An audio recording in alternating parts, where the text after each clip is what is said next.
Haunted by the echoes of war, retired soldier Captain Elias Corbin discovers solace in a peculiar heirloom, a military compass passed down through generations. Each night, its needle veers away from true north, pointing instead to the voices of his fallen comrades. They whisper secrets, regrets, and haunting goodbyes. But one stormy evening the compass quivers and turns toward a chilling, uncharted direction. What it points to isn't of this earth, and the truth it reveals threatens to shatter Elias's soul. Captain Elias Corbin sat alone in his modest home, the weight of years and battles etched into every line of his face. The world outside bustled on without him, but inside these walls, time seemed to halt. His nights were sleepless, haunted by the cries and faces of comrades lost in battles that no longer made the news, but lived on in his mind. Survivor's guilt clawed at him, a constant reminder of the lives that had been extinguished while his own had inexplicably been spared. On his desk, amidst scattered military mementos, lay a compass, a relic passed down through generations of Corbin men. It was no ordinary compass. The brass casing was worn and dull, but the glass face gleamed unnaturally, as if it resisted the passage of time. His grandfather had carried it during the Second World War, and it had been in his father's possession during Vietnam. Elias had brought it with him to Afghanistan, where it sat tucked into his pocket during the worst of firefights. Now it sat idle. One night, unable to silence the screams in his head, Elias picked up the compass and studied it in the dim light. He rotated it in his hands, marveling at its stubborn resilience. The needle, however, didn't point to north. It quivered slightly before pointing to the left of true north. He frowned. It had always been reliable. Decades of wear and tear hadn't affected its precision until now. He dismissed it as a quirk of aging metal and glass. But then a sound startled him. It wasn't the creak of the old wooden floors or the distant hum of passing cars. It was a whisper, faint but distinct. Eli, as... The hair on the back of his neck stood on end. He glanced around the room, his soldier's instincts kicking in. No one was there. But the whisper came again, clearer this time. It wasn't just any voice, it was familiar. It sounded like Private Henderson, a young recruit who had died under his command in a roadside explosion over a decade ago. Elias's heart raced and his hands trembled as he gripped the compass tighter. "Who's there?" he demanded, his voice trembling but resolute. The whisper grew louder, more distinct. "It's me, sir, Henderson. You can hear me. Finally." Elias stumbled backward, nearly dropping the compass. This had to be a hallucination, a trick of his mind, but the voice persisted.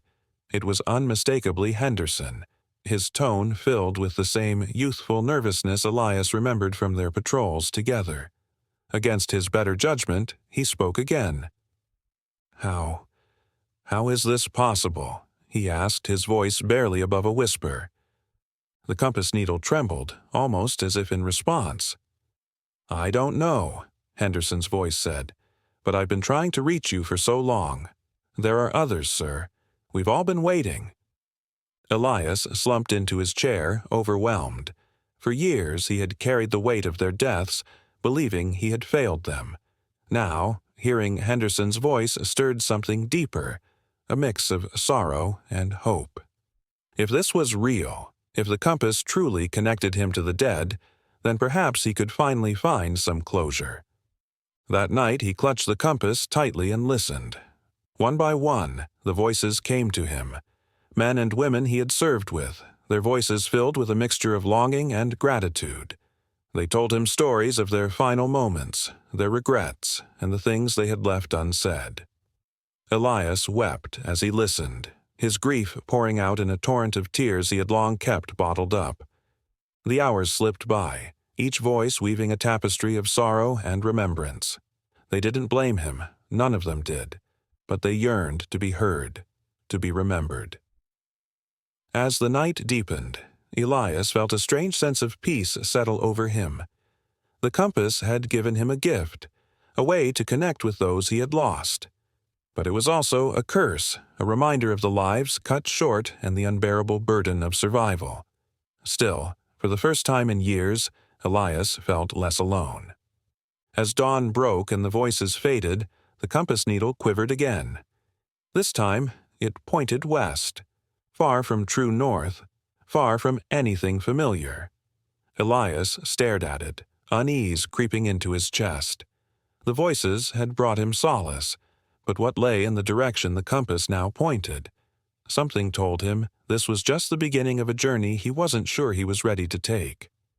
The next morning, Elias packed a small bag, his mind filled with both apprehension and curiosity. He stared at the compass, its needle unwaveringly pointing west. It was as if the object had a will of its own, urging him forward. Deep down, Elias knew that ignoring it was not an option. The whispers and the needle's guidance had awakened something in him, a duty, perhaps, or a sense of unfinished business. Whatever awaited him in the west, it was tied to the compass, to the voices, and to the ghosts of his past. Before leaving, Elias paused in the doorway, glancing back at his quiet home. The life he had known, the solitude, the guilt, was behind him now. He gripped the compass tightly, the cold metal pressing into his palm, and stepped into the unknown. Each step felt heavier than the last, yet with every mile, he was propelled by the faint hope that perhaps, just perhaps, this journey would bring the answers he sought and the redemption he so desperately needed. The long road stretched ahead of Elias Corbin, empty and desolate. With the compass gripped tightly in his hand, its needle unwaveringly pointing west, he ventured into the unknown. The voices from the night before lingered in his mind, each one urging him forward. He followed, driven by a mix of duty and an inexplicable pull he could not resist. For hours, the road remained uneventful, the countryside passing in muted tones. But as the sun began to set, casting an orange hue across the horizon, something shifted. The air grew heavy, charged with a strange electricity that prickled at his skin. The compass in his hand felt warmer, almost alive, as if responding to the unseen energy around him. Then the radio in his truck crackled to life. Static filled the cabin, loud and jarring against the quiet. Elias frowned, reaching to turn the dial, but the noise persisted, rising and falling like a heartbeat. Just as he was about to switch it off, a voice broke through the static, a voice he recognized. "Captain Corbin," it said, faint but clear. "Do you hear me?" Elias's grip on the steering wheel tightened. "Who is this?" he demanded, his voice hoarse. The static swallowed the voice before it returned, clearer this time. "It's Sergeant Miller, sir. Keep going. You're getting closer." Elias's chest tightened. Sergeant Miller had been one of his most trusted men, but he died years ago, his body lost under rubble. The voice couldn't be him, yet it was unmistakable. Before Elias could respond, the radio fell silent. He glanced at the compass. The needle quivered slightly as if urging him onward. Swallowing his unease, he pressed the accelerator, following the path ahead. The road led him to an abandoned military checkpoint. The gate was rusted, the sign above it barely legible. Fort Gideon. Restricted access. Elias had heard of the base during his service, decommissioned, shrouded in secrecy. The compass pointed directly at it. As he stepped out of his truck, the air felt heavier, the silence oppressive. The crunch of gravel under his boots was the only sound as he approached the gate. The compass glowed faintly, its needle steady. Pushing the gate open, Elias stepped inside. The base was a ghost town. Barracks and buildings stood in disrepair, their windows shattered and walls covered in graffiti. Rusted vehicles decayed in the open. Yet, amidst the desolation, Elias felt something, an unseen presence, watching him. Strange symbols adorned the walls, intricate and glowing faintly. They pulsed in rhythm with a hum emanating from the ground. The compass grew warmer in his hand, its glow intensifying as he approached the center of the base. In the center of the base stood a bunker, its entrance sealed with a heavy metal door. The compass needle pointed directly at it. Elias hesitated, his instincts screaming to turn back. But the voices of his comrades echoed in his mind, urging him forward. With a deep breath, he pulled the door open, revealing a staircase descending into darkness. The air inside was cold, damp, and metallic. As Elias descended, his flashlight illuminated more of the strange symbols. The hum grew louder, resonating through his bones. The compass vibrated in his hand, almost as if in anticipation. At the bottom, he found a room filled with old equipment: radios, monitors, filing cabinets coated in dust. On a table lay an object covered by a tattered cloth. The compass needle pointed directly at it, its glow pulsating like a heartbeat. Elias approached cautiously. His hand trembled as he pulled the cloth away, revealing a journal. Its leather cover was cracked and worn, its pages filled with cryptic notes and diagrams. Among the symbols, one word stood out: Eli. The sight of his name written in the journal sent a chill through him. The journal looked decades old, yet it addressed him.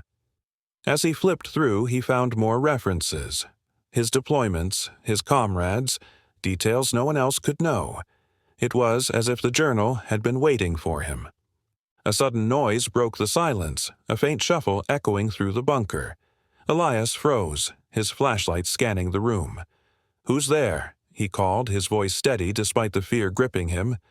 There was no response, only the hum growing louder. The compass glowed brighter, its heat almost unbearable. Elias turned back to the journal, but the pages had changed. The text and diagrams had vanished, replaced by a single phrase repeated over and over: "Find us." The words sent a shiver down his spine.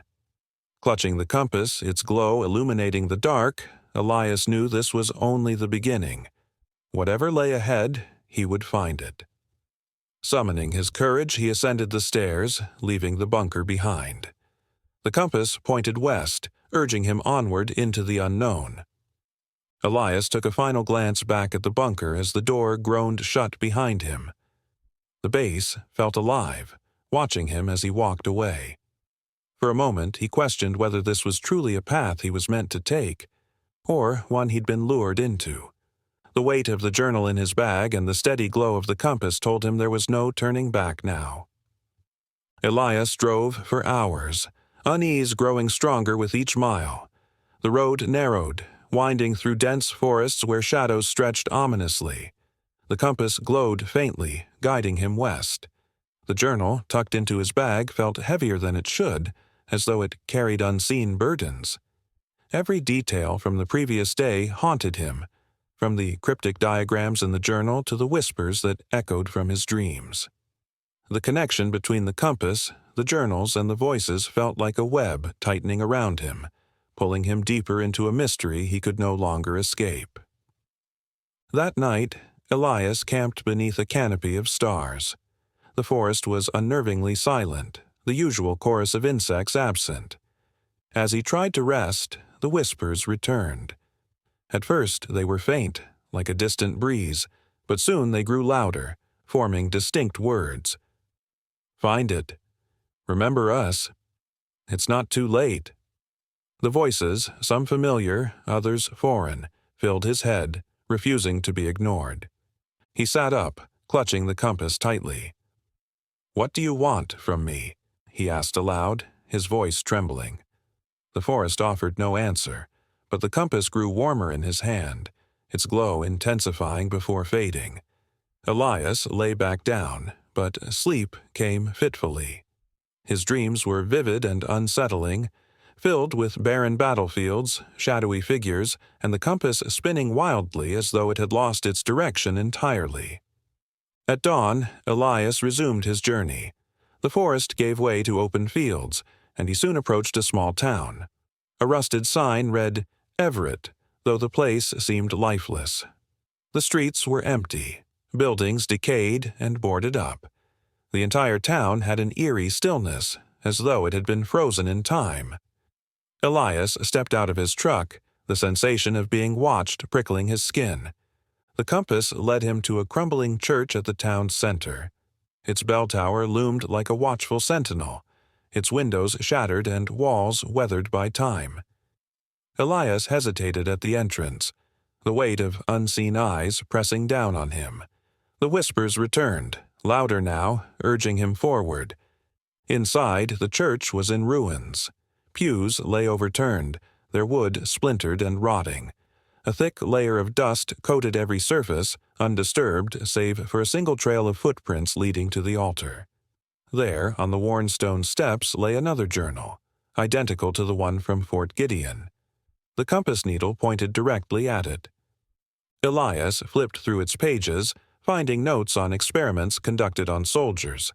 There were mentions of resilience and adaptation, along with cryptic references to the artifact, described with reverence and fear. One entry stood out: "The compass is the key. It will guide the chosen to the truth." The words sent a shiver through Elias. He remembered his grandfather's stories of the compass, how it had always guided him during World War II. Could this artifact be the source of its mysterious power? And if so, why had it chosen him now? A noise interrupted his thoughts, a faint creak of wood. Spinning around, flashlight in hand, Elias scanned the room but saw nothing. The air felt heavier, colder, and charged with an energy he couldn't explain. Clutching the journal and compass, he backed toward the exit, his senses on high alert. Outside, the town seemed even more desolate. Shadows flickered at the edges of his vision. The whispers returned, louder and more urgent. "It's coming. You must hurry. Don't stop." Heart racing, Elias climbed into his truck and drove out of Everett as fast as he could. The journal sat on the passenger seat, its pages open to an entry that seemed to have written itself. "The forgotten war will find you. Remember what they did." The road ahead darkened, trees on either side looming like sentinels. Elias couldn't shake the feeling he was being followed, though the rearview mirror showed nothing. The voices had subsided, but their message lingered. What was the forgotten war? What had they done? As he drove, Elias pieced together fragments of the puzzle. The journals, the experiments, Fort Gideon. It all pointed to something larger, a truth buried for decades. The soldiers whose voices reached out to him weren't casualties of normal warfare. They were victims of something far darker. Each clue felt like a step closer to a secret too vast and dangerous to fully comprehend. Night fell, and Elias pulled over to rest, though he couldn't sleep. The journal's diagrams seemed to taunt him, their secrets just out of reach. He stared at the compass as its glow pulsed steadily, almost as though it were alive, waiting. A thought struck him. What if the compass wasn't just guiding him, but testing him? What if this journey was about proving himself worthy of the truth? The idea unsettled him, but also steeled his resolve. As dawn broke, Elias gripped the compass tightly. The road stretched endlessly before him, a path shrouded in mystery and danger. Whatever lay ahead, he knew it would demand everything from him. He started the truck and continued west, the weight of the forgotten war heavy on his shoulders. The road westward grew narrower, swallowed by an unnatural mist that seemed to rise from the earth itself. Elias gripped the steering wheel tightly, the compass glowing faintly on the dashboard. With each mile, the landscape became stranger. Trees twisted into grotesque shapes, their limbs clawing at the gray sky. The air was thick and cold, and a heavy silence hung over the world, broken only by the rumble of the truck's engine. As night fell, the mist thickened, and Elias's headlights barely pierced the dense fog.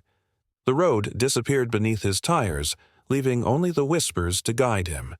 Faint at first, the voices grew louder, forming fragmented sentences. "Find it. The forgotten war. It's waiting." The words sent chills down his spine, but he pressed on, his grip tightening around the steering wheel. Unable to ignore the pull of the compass, Elias pulled the truck to the side of the road and stepped out. The mist swirled around him, curling at his boots like a living thing. The compass grew warmer in his hand, its glow intensifying as the whispers urged him forward. "Walk. It's closer than you think." He obeyed, moving blindly into the fog, his flashlight casting a weak beam into the shifting gray. The road vanished behind him, swallowed by the mist. Time stretched, each step dragging into eternity. Finally, Elias emerged into a clearing. At its center stood a weathered stone obelisk, its surface etched with glowing symbols. The compass needle pointed directly at it, vibrating in his hand. As Elias approached the obelisk, a wave of memories, not his own, flooded his mind.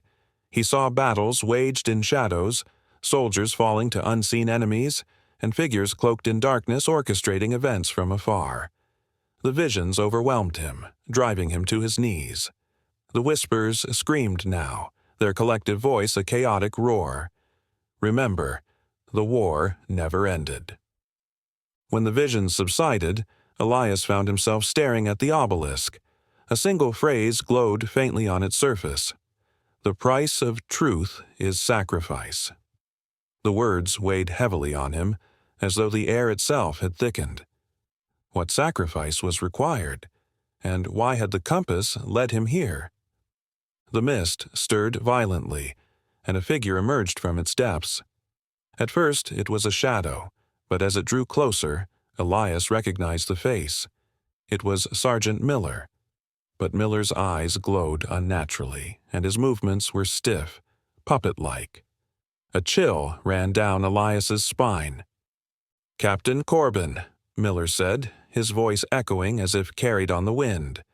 "You've come far, but the journey is just beginning. The truth you seek comes at a cost. Are you prepared to pay it?" Elias steadied his breathing, his grip tightening on the compass.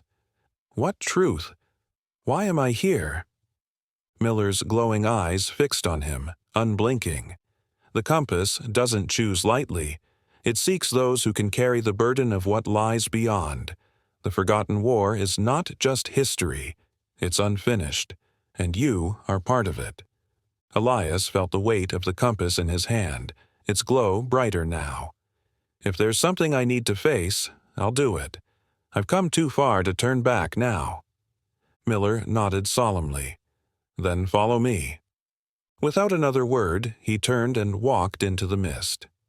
Elias hesitated for a moment before following, the compass vibrating as if urging him onward. The landscape grew stranger with each step. Trees twisted into grotesque shapes, their branches clawing at the sky. The ground felt unstable beneath his boots, almost alive. They reached another clearing, larger than the first. At its center was a massive circular structure made of stone, its surface covered in glowing runes that pulsed rhythmically. The air hummed with energy, and Elias could feel it vibrating in his bones. Miller stopped at the edge of the clearing and turned to face him. "This is the gateway," Miller said. "Beyond it lies the truth, but once you step through, there is no turning back. Are you ready?" Elias stared at the gateway, its runes shifting and pulsating as if in time with his heartbeat. The whispers in his mind had reached a crescendo, urging him forward. He took a deep breath, his resolve hardening. "I'm ready." Miller stepped aside, his glowing eyes dimming slightly. "Then step forward, Captain Corbin, and remember, the price of truth is sacrifice." Elias approached the gateway, the compass in his hand glowing so brightly that it illuminated the clearing. As he placed his hand on the gateway, a blinding light enveloped him, and the world around him dissolved into nothingness. For a brief moment, he felt weightless, suspended in an infinite void. Then the whispers fell silent, replaced by a calm, commanding voice. "Welcome, Elias Corbin. You have taken the first step. The truth awaits." Elias felt weightless, floating in a void of light and sound.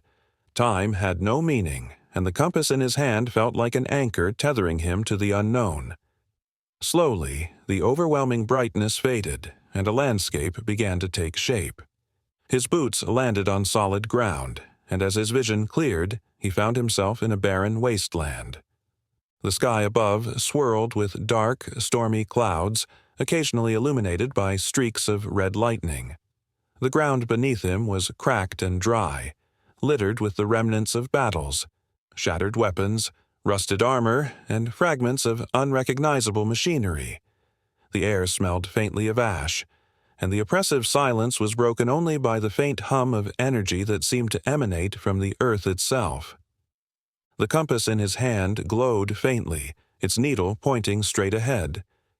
The whispers returned, louder and clearer than ever before. This is the war you forgot. The war you survived. The words were heavy, laden with accusation and sorrow. Elias scanned the horizon, searching for any sign of movement, but the world seemed devoid of life, and yet he felt eyes on him, an unshakable sense of being watched. He walked forward, the barren landscape stretching endlessly before him. The compass grew warmer in his hand, its glow intensifying as though urging him onward. As he moved, he noticed faint outlines of trenches carved into the earth, eerily similar to the ones he had seen in photographs of past wars. But these trenches were different. Their walls were etched with glowing runes, and scattered across the ground were weapons and gear that seemed too advanced for any conflict he knew. Descending into the trenches, Elias felt a strange familiarity, as though he had been here before. The whispers grew louder, their words forming coherent sentences. You were spared, because you were chosen. The war never ended for us. You must finish what we could not. The pain in their voices was undeniable, and Elias gripped the compass tightly as he pressed forward. At the end of one trench, a massive metallic door loomed, embedded in the earth. The compass needle pointed directly at it, its glow pulsing like a heartbeat. Elias hesitated, the weight of the whispers pressing down on him. Summoning his courage, he pushed the door open and stepped inside. The room beyond was vast, its circular walls lined with glowing monitors and machinery that hummed with power. In the center of the room stood a pedestal, and resting atop it was an object that radiated an almost blinding light.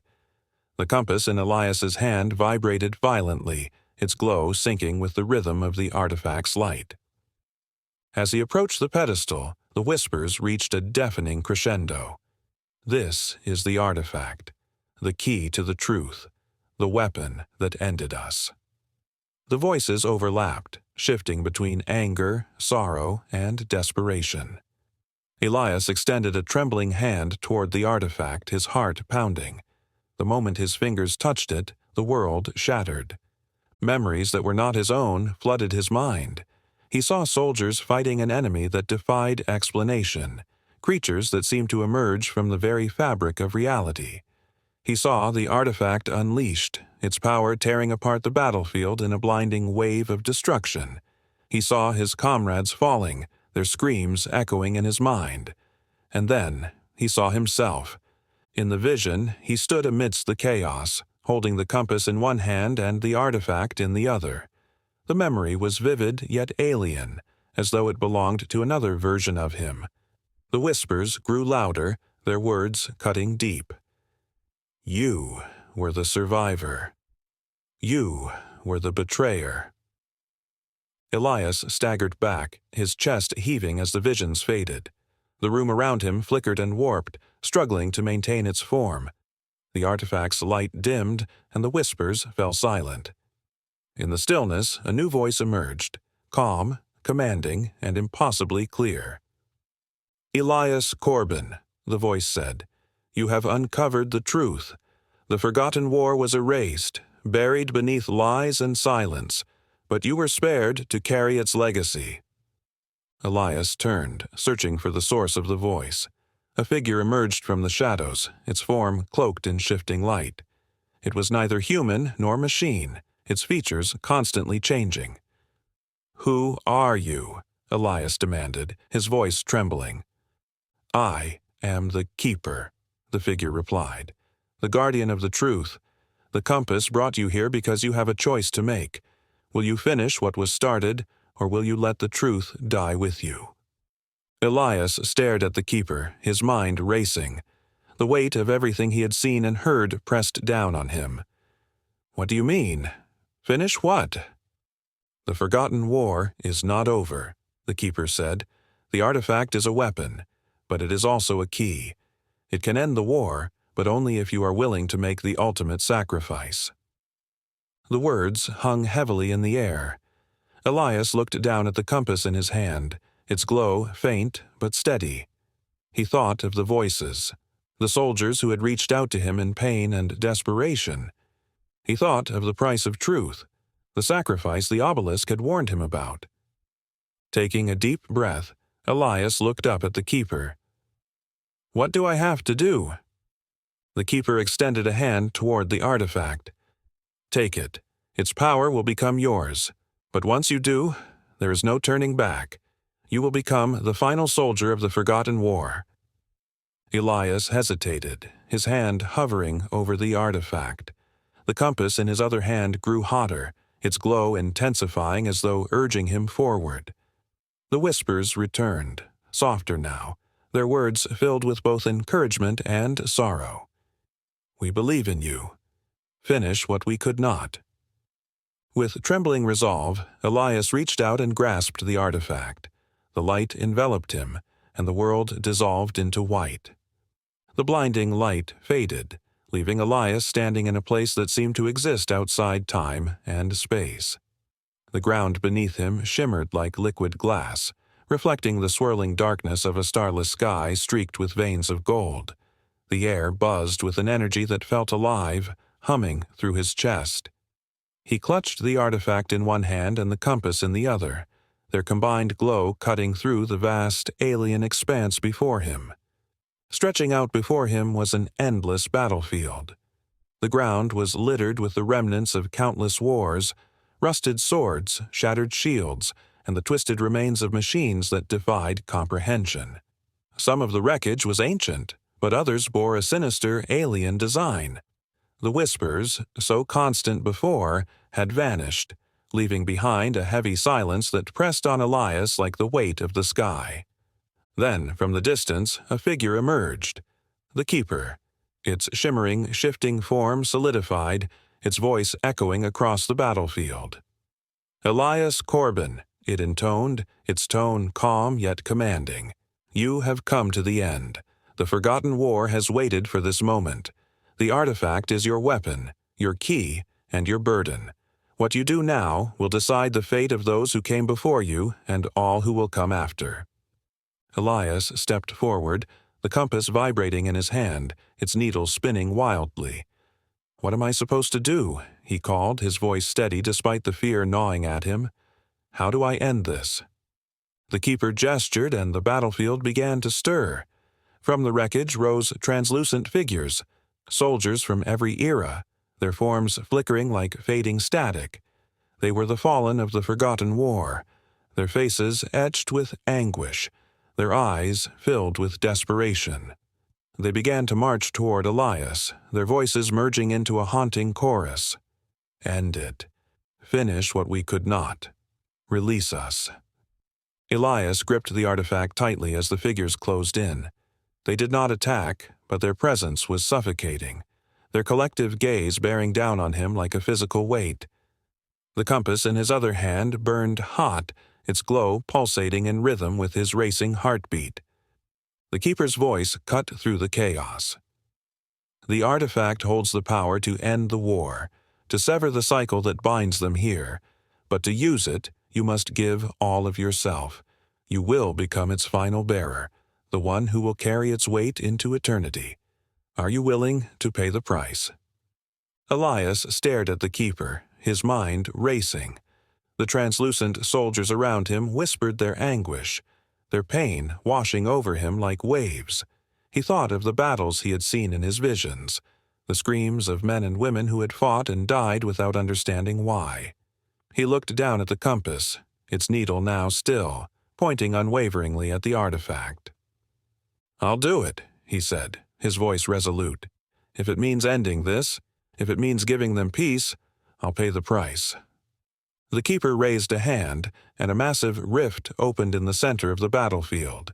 From it poured a column of light, its brilliance rivaling the sun.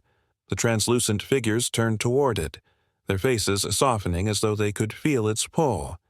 The artifact in Elias's hand grew hotter, its glow merging with the light of the rift. "This is the gateway," the keeper said. "Step into it, and the forgotten war will end. But know this, you will not return. Your sacrifice will be final, and your name will fade into obscurity." Elias took a deep breath, his gaze fixed on the rift. He thought of the voices that had guided him, the soldiers who had reached out to him, their pain and their pleas for release. He thought of his own survival, the guilt he had carried and the truth he had uncovered. This was his purpose. This was why the compass had chosen him. With steady steps, Elias approached the rift. The translucent figures parted, their expressions shifting to something that resembled peace. Some saluted him, while others simply watched in silence. The artifact burned in his hand, its light merging with the brilliance of the rift. At the edge of the rift, Elias turned back to the keeper. "Will this truly end it?" he asked. The keeper inclined its head. "Yes, the forgotten war will be no more, and you will be its final memory." Elias nodded, his resolve unshaken. He stepped into the rift, the light enveloping him completely. The battlefield dissolved, and the voices of the fallen grew distant, replaced by an overwhelming stillness.